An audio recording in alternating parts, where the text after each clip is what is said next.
तो दोस्तों आज हम पढ़ने वाले हैं सुपरमैन की सबसे पहली कॉमिक बुक जो कि ईयर 1938 में इशू हुई थी और इसकी हार्ड कॉपी की रेट आज भी $3.2 मिलियन है। तो चलिए बिना किसी देरी के इस रेयर कॉमिक्स को हम शुरू करते हैं। तो पेश है एक्शन कॉमिक्स इशू नंबर 1 1938।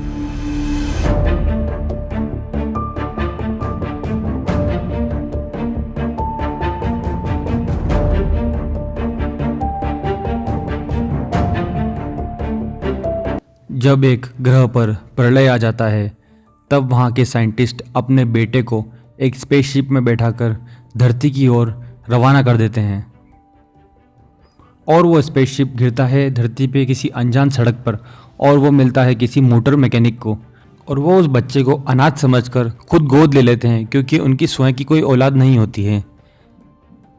और जैसे जैसे वो बच्चा बड़ा होता जाता है उसमें वो लोग देखते हैं कि उसमें एक अद्भुत तरह की शक्तियाँ उत्पन्न होने लगती है जो कि किसी आम इंसान में तो सोचना भी बहुत दूर की बात है।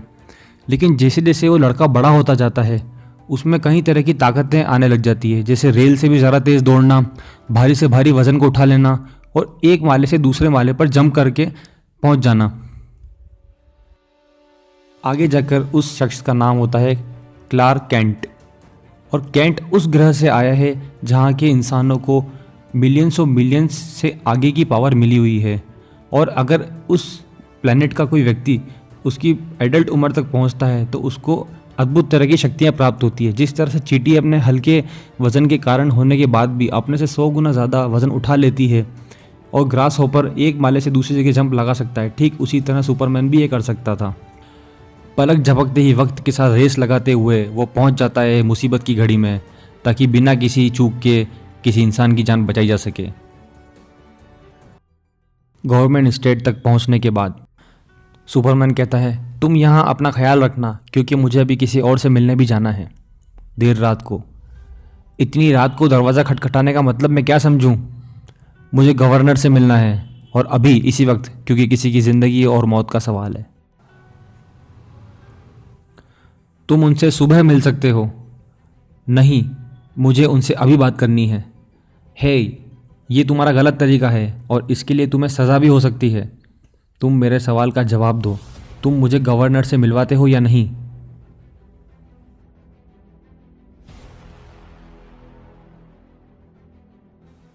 नहीं, मैं तुम्हें नहीं मिलवाऊंगा।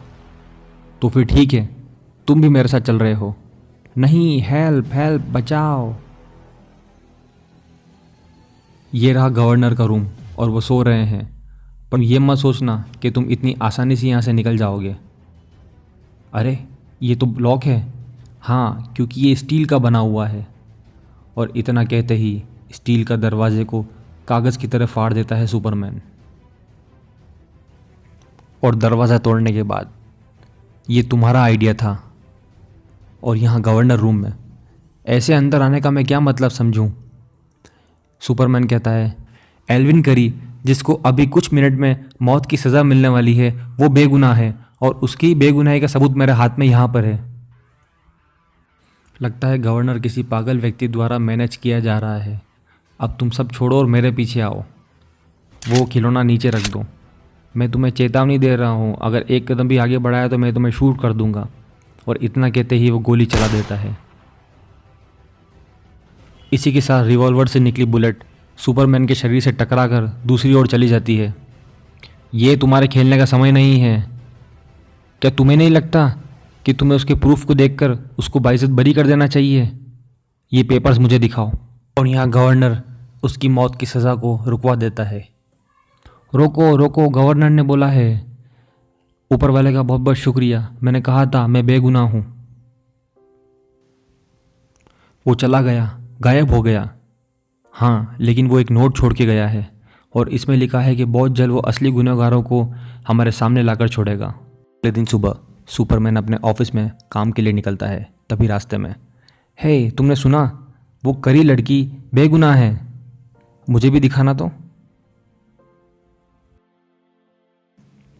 न्यूज़पेपर में देखते हुए, ये तो बहुत अच्छा हुआ उन लोगों ने मेरे बारे में नहीं बताया। दूर कहीं गवर्नर के चेंबर में, जेंटलमैन, वो कोई इंसान नहीं था, लेकिन हम ये मान सकते हैं कि वो ऊपर वाले के ज़रिए भेजा गया एक कानून का रखवाला था। और यहाँ ऑफिस में, आपने मुझे बुलाया सर? हाँ बैठो। तुमने कभी सुपरमैन का नाम सुना है क्या? सुनने में आया है कि बहुत दिनों से एक फौलादी शरीर वाला अनजान इंसान लोगों की मदद कर रहा है, लेकिन उसके बारे में किसी को पता नहीं, और ये असाइनमेंट मैं तुम्हें दे रहा हूँ केंट। लिसन शेफ, अगर उस बंदे के बारे में कोई डिटेल अगर मैं नहीं ला पाया तो समझ लेना कोई भी नहीं ला पाएगा। जल्दी करो केंट, 211 पे तुम्हारे लिए फ़ोन आ रहा है कि औरत का फ़ोन है और उसका हस्बैंड उसे मार रहा है। ये निकला मैं। और यहाँ पहुँचते ही, रुको, अब तुम्हें क्या चाहिए? ज़्यादा सख्त मत बनो। अब मैं तुम्हारा ऐसा इलाज करने वाला हूँ ताकि तुम्हें पता चले कि तुम किसी महिला से नहीं लड़ रहे हो। और इसी के साथ वो छुरी से वार कर देता है सुपरमैन पर, लेकिन उसका सख्त शरीर उस छुरी को आर पार कर नहीं पाता है, और इसी के साथ वो इंसान चक्कर खाकर गिर जाता है। बाहर पुलिस के आने की आवाज़ सुनकर सुपरमैन अपने पुराने अवतार में आ जाता है। अगर उन लोगों ने मुझे ऐसा देख लिया तो मेरे लिए ये अच्छा नहीं होगा। और अंदर पुलिस के आते ही, ये तुम क्या कर रहे हो? हेलो कैप्टन, मैं किसी जानकारी को जुटाने के लिए इस घर में आया था, लेकिन लगता है हमारा दोस्त सुपरमैन हमसे पहले ही यहाँ पहुँचकर निकल गया है। और इस घटना के बाद यहाँ ऑफिस में, हे लुइस, आज रात को कहीं मिलें? क्या ख्याल है? मुझे तुम्हें कुछ वक्त देना था, तुम्हें अपने आप में बदलाव लाने के लिए। और यहाँ रात में, तुम हमेशा मुझे ऑफिस में अवॉइड क्यों करती रहती हो? क्लार्क, मैं पहले से ही इन काम की कहानियों में बहुत ज़्यादा परेशान हूँ, तुम मुझे और परेशान मत करो। और यहाँ उस रात पार्टी में कुछ बदमाश लोग भी बैठे होते हैं। थोड़ी ही देर बाद उन तीनों बदमाश में से एक बदमाश उन दोनों के साथ बदतमीज़ी करता है और लोएस को परेशान करता है अपने साथ डांस करने के लिए। और लोएस क्लार्क को मना करती है उस बदमाश को पीछे होने के लिए, लेकिन क्लार्क ये नहीं कर पाता है और गुस्से में लोएस उस बदमाश को थप्पड़ लगा देती है। इतना सब होने के बाद वो बदमाश क्लार्क के साथ हाथापाई पर आ जाता है और क्लार्क कुछ नहीं कर पाता है। और ये सब देखने के बाद लोएस उसको छोड़कर जाने लगती है और टैक्सी में बैठ जाती है। क्लार्क उसको बहुत समझाता है, लेकिन लुइस का कहना ये होता है कि वो किसी बुज़दिल और डरपोक के साथ अब और नहीं रह सकती, और वो उस गाड़ी में बैठकर निकल जाती है। यहाँ कुछ मिनट बाद वो बदमाश गुस्से से लाल हो जाता है और वो लुइस से बदला लेने के लिए निकल पड़ता है। सुपरमैन को भनक लग जाती है कि ज़रूर कुछ गलत होने वाला है, इसलिए वो पहले से ही तैयार होकर उन लोगों पर नज़र रखे होता है। अब वो बदमाश पीछे से आकर लुइस की गाड़ी को टक्कर लगा देते हैं और गाड़ी रुक जाती है। छोड़ दो मुझे, छोड़ दो, जाने दो। चुपचाप से गाड़ी में बैठ। मुझे लगता है ये दोनों हमसे फिर मिलने वाले हैं। मुझे गुस्सा इस बात का है कि इसके काले पीले बॉयफ्रेंड को मैंने इतनी आसानी से क्यों जाने दिया। और इसी के साथ सुपरमैन उस गाड़ी के सामने आ खड़ा होता है। देखो, तुम उसको टक्कर लगा दोगे। रफ्तार गाड़ी को अपने सामने आता देख सुपरमैन उस गाड़ी के ऊपर से जंप लगा देता है। गाड़ी तेज चलाओ, वो हमारा पीछा कर रहा है। अरे ये तो कुछ शैतान है जो हमारा पीछा कर रहा है। और दौड़ पड़ा बिजली की रफ्तार से सुपरमैन उस गाड़ी के पीछे और उठा लिया कागज़ की कश्ती की तरह अपने हाथों में, और उस गाड़ी को झटक कर इस तरह से बाहर निकाला जैसे एक आम थैले में से कुछ सामान झटकते हैं, और उस गाड़ी को अपने सर पर उठाए उसको तोड़ मरोड़ के तहस नहस कर देता है। और इधर से वो बदमाश डर कर इधर उधर भागने लगते हैं और सुपरमैन एक एक करके उनकी पिटाई करने लगता है। और यहाँ सुपरमैन, कुछ देर तुम यहीं लटके रहो। नहीं, मुझे नीचे उतारो। ठीक है, मैं इसको उखाड़ देता हूँ और तुम हार गए। और यहाँ तुम्हें मुझसे डरने की कोई ज़रूरत नहीं है, मैं तुम्हारी मदद के लिए ही आया हूँ। और सुपरमैन लुइस को अपनी गोद में उठाए सेफ जगह पर लैंड कर देता है और उसको बोलता है, मैं तुम्हें एडवाइस देता हूँ कि इसके बारे में तुम कल किसी को नहीं बताओगी। और दूसरे दिन यहाँ ऑफिस में, मैं आपको बताना चाहती हूँ, मैंने कल सुपरमैन को देखा है। क्या? तुम्हें पूरा यकीन है? और यहाँ क्लार्क, प्लीज़ मुझे माफ़ कर दो और भूल जाओ जो भी उस रात को हुआ, मुझ पर गुस्सा मत करो। और यहाँ ऑफिस में क्लार्क को असाइनमेंट दिया जाता है। क्लार्क, हमारा न्यूज़पेपर काफ़ी डल होता जा रहा है और फ्रंट पेज पर कोई भी मज़ेदार न्यूज़ नहीं छप रही है। मैं चाहता हूँ तुम अपना कैमरा उठाओ और निकल पड़ो एक अच्छी सी फ्रंट पेज न्यूज़ लाने के लिए। और यहाँ क्लार्क निकल पड़ता है ट्रेन से, लेकिन वो सेंट माउंट नहीं जाकर वाशिंगटन डीसी चला जाता है। वो निकल जाता है कैपिटल सिटी में एक पॉलिटिकल पार्टी के सेशन को अटेंड करने के लिए। और यहाँ गैलरी में, क्या आप सेनेटर बैरोज हैं? हाँ। और यहाँ मीटिंग ख़त्म होने के बाद क्लार्क अपने कैमरे से फ़ोटोज़ क्लिक कर रहा होता है और उस अनजान शख्स को देख रहा होता है जो सेनेटर बैरोज से बात कर रहा होता है। हे, मैंने तुम्हें देखा नहीं। मैंने तुम्हें मना किया था, यहाँ पब्लिक में नहीं, तुम घर पर मिलो आज शाम 8:30 बजे। यहाँ एक लोकल न्यूज़पेपर ऑफिस में। क्या तुम इनको जानते हो? ये तो एलेक्स ग्रीर है और ये बहुत बड़ा बिजनेस व्यापार में पैसा डालने वाला है, पर इसको यहाँ पर क्या दिलचस्पी है?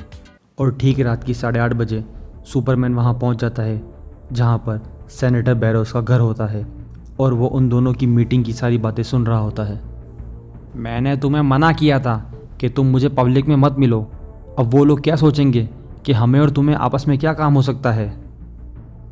तुम्हें क्या लगता है तुम उन बिलों को पास करवा पाओगे?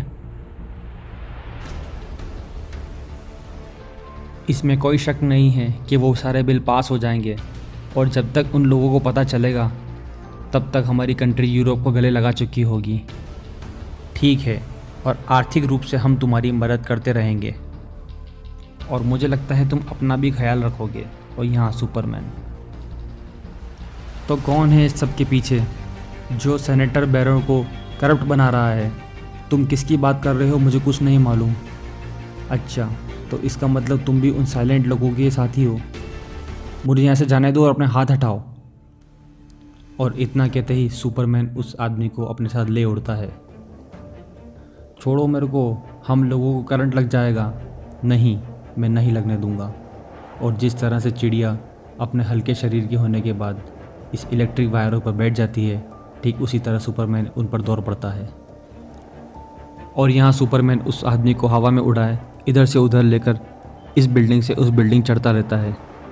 ओह, हम लोग उस खंबे से टकराने ही वाले थे, तो अब हमारा समय है उस बिल्डिंग पर चढ़ने का। नहीं, हेल्प हेल्प, मुझे छोड़ो। कैसा हो अगर हम दोनों इस बिल्डिंग से नीचे गिर जाएं? नहीं। और सुपरमैन इस बिल्डिंग से उस बिल्डिंग उस आदमी को लिए जंप करने लगता है।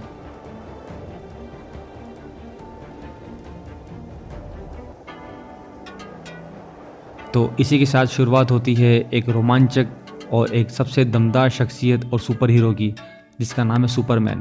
तो पढ़ना ना भूलें सुपरमैन के नेक्स्ट इशू को। तो इसी के साथ एंड करते हैं हमारा आज का वीडियो। अगर वीडियो पसंद आया है तो लाइक करें, चैनल को सब्सक्राइब करें और कमेंट सेक्शन में अपने सजेशन देना ना भूलें और वेट करिए नेक्स्ट कॉमिक का। Till then, good bye.